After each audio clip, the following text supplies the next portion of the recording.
আমার দুর্গাপুরে কাটানো একটা শনিবারের গল্প তোমাদের সাথে আজ শেয়ার করছি। শুক্র, শনি আর রবি এই 3টে দিন আর কি, শুক্রবার সন্ধ্যে থেকে তো উইকেন্ড শুরু হয়ে যায়। তো এখানে দুর্গাপুরে তো সেরকম কিচ্ছু নেই, ওই জন্য নিজেরা বিভিন্ন অ্যাক্টিভিটি খুঁজতে থাকি। কোনো দিন কিছু ভালো রান্না করা বা কোনো দিন কিছু আলাদা রকমের কিছু এক্সপিরিয়েন্স করা। তো এইগুলো আমরা নিজেরা খুঁজতে থাকি, কারণ এখানে কিছু দেখবার জায়গা তো নেই যে এখানে যাব, ওইখানটায় যাব, এই রেস্টুরেন্টটা ট্রাই করব। তো যাই হোক, একদিন শনিবার এরকম বেনাচিতিতে ঘুরতে ঘুরতে বেনাচিতি থেকে সিটি সেন্টার ঢুকছি আমাদের বাড়ির দিকে।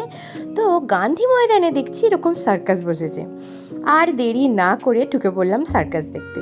সার্কাস দেখতে ঢোকার সময় দেখলাম 3টে টিকিট কাউন্টার রয়েছে, একটা 150 টাকার, একটা 200 টাকার আর আরেকটা 100 টাকার। তো আমি দেখলাম যে কীরকম সার্কাস হবে, এই টারজান সার্কাসের তো নাম লাইফেও শুনিনি, কীরকম সার্কাস হবে তো জানা নেই।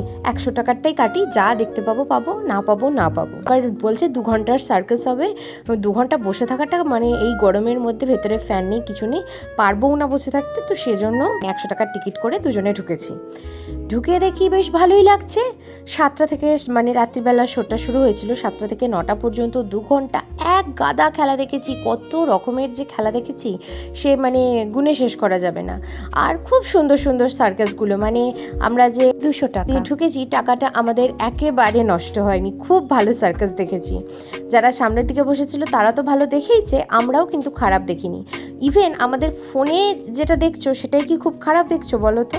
আমরা এর থেকেও ভালো দেখেছি খালি চোখে। তো যাই হোক, এবার বিভিন্ন রকমের খেলা চলছে।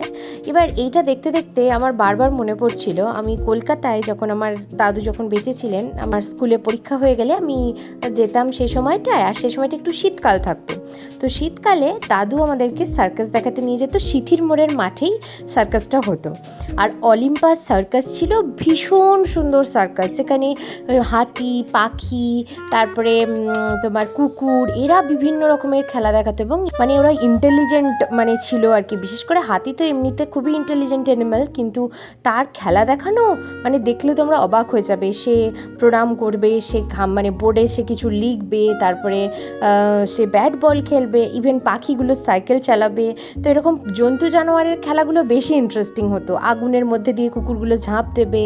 তো এই যে খেলাগুলো ওদের যে ওইভাবে ট্রেনিং দিতে পেরেছে, এটা বিরাট ব্যাপার ছিল, ওটা দেখবারই মজা ছিল।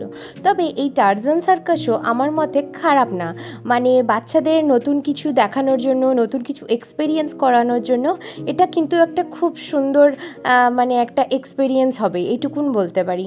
প্রচুর খেলা আছে আর মেয়েগুলো খুব সুন্দর ট্রেনিং পেয়েছে এবং এত নিখুঁতভাবে প্রত্যেকটা জিনিস করছে। আমি তো তোমাদের সাথে সবটা করে একদম পুরো সার্কাসের ভিডিও শেয়ার করতে পারছি না, এই 3 মিনিটের কতটা হয় বলো না, কিন্তু প্রত্যেকে নিজেদের ডিউটি খুব সুন্দর পালন করেছে। সত্যি কথা বলছি, এই সার্কাসটা যতক্ষণ চলেছে আমি আমার দাদুকে এত মনে করেছি কি বলবো।